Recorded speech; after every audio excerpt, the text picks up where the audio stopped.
It began like any other night on The Daily Show, but no one anticipated what happened when Jon Stewart returned to his desk with his trademark smirk, glanced at the camera nonchalantly, and then made a joke so scathing and well-targeted that it divided the internet in two.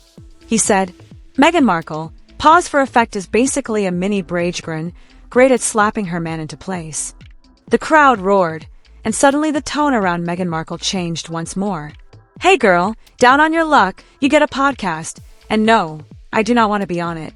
If you're not familiar with Brigitte Macron, the First Lady of France is decades older than her husband Emmanuel Macron, and she is often portrayed in the European media as being overly controlling or publicly assertive. There is an infamous clip of her brushing off the president's hand at a diplomatic event, and it was a split-second gesture that made headlines. When Jon Stewart decided to take aim at Meghan Markle, it felt different because he wasn't just making petty jokes or internet rumors.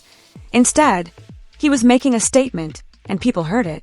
The reaction was immediate, and within minutes, Meghan standing next to Brigitte with the caption, "Boss babes" or "Bossy babes," appeared on Twitter, or whatever we're calling it now. He didn't just make it in passing. He built the entire segment around it, creating a vicious comedic bit that poked at every crack in Meghan's polished image. Others appeared you could sense the change for years, as Meghan had managed to maintain this delicate balance between victimhood and empowerment, between royalty and rebels. According to reports that followed, Prince Harry's awkward attempt to hold Meghan's hand as she waves him off like a bodyguard was edited into that Macron clip.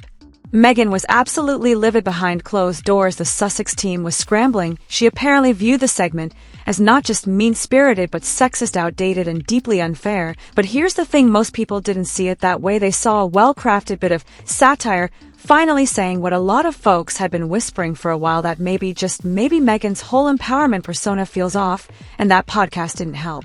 Confessions of a female founder, the project that was supposed to showcase Meghan's intellect and insight, ended up being Exhibit A in what critics call her brand's decline. The show was all gloss and zero grit, soft questions, vague affirmations, and a whole lot of thank you for asking without actually answering anything. Stewart, with his usual bite, tore it apart. He joked it was less about female founders and more about a foundering female. The crowd howled, and somewhere in Montecito, a PR assistant probably quit on the spot. The issue here isn't just the joke, it's the timing. Meghan's image has been taking slow hits for months, unfulfilled deals, awkward interviews, and that strange sense that something just isn't landing the way it used to. She was once hailed as the fresh-faced outsider taking on the dusty old monarchy, but now the narrative's slipping, and Stewart didn't just call attention to that slip, he shoved it under a spotlight. What makes this burn even deeper is who delivered it. Jon Stewart isn't Meghan Kelly or Piers Morgan. The joke about Meghan slapping her husband into place was more than just a line. It was a cultural gut punch that implied control, emasculation, and dominance. Whether or not that is true, the fact that it resonated so loudly says something about how people currently view the Sussexes. He is a liberal icon who is adored by the very demographic that Meghan's team has worked so hard to court, feminist, progressives, creatives. These were her people, and now they're laughing. What was once perceived as noble rebellion now feels like curated chaos in a media landscape that is fixated on authenticity. Prince Harry, who was once the cool royal rebel, is now portrayed as the man who follows his wife around at red carpet events while carrying her purse and nodding. The reason Stewart's joke was so dangerous was because Meghan's carefully manicured image was beginning to feel less motivating and more draining. It wasn't crazy or conspiratorial, it wasn't even mean-spirited. Rather, it was simply well-observed, which is far worse because it meant he was capitalizing on a reality that people already sensed about Meghan Markle's public persona. This portrayal of compassion, strength, and leadership may be a bit too manufactured, and in America, when satire strikes a chord, it frequently marks a transition in media and culture, the way a public person goes from iconic to satirical. You can be the voice of change one moment and the punchline the next. Meghan's team is likely to attempt to spin this. There may be a new appearance, a statement, or even a new cause, but the damage has already been done.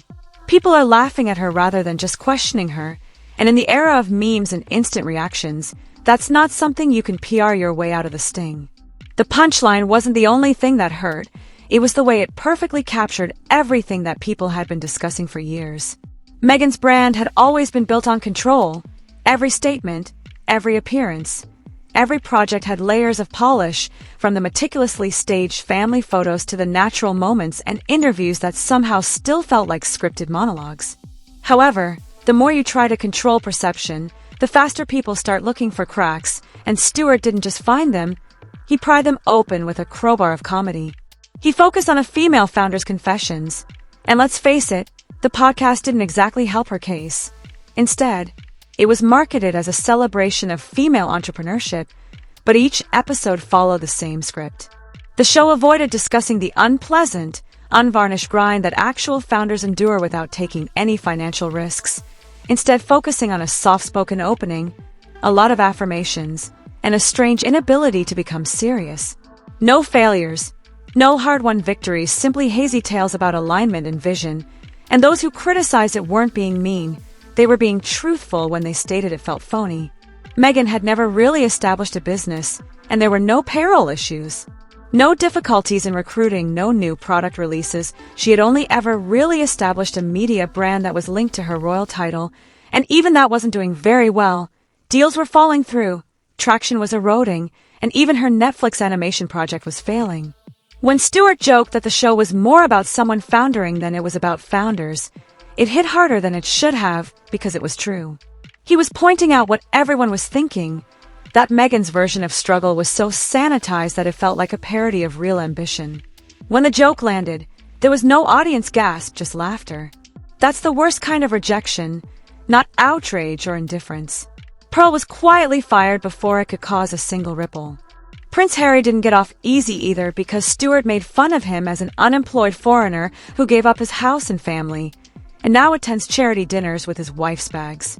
Wasn't only harsh, it was shocking and shatters the image of royal rebellion Harry had worked so hard to establish since leaving the monarchy.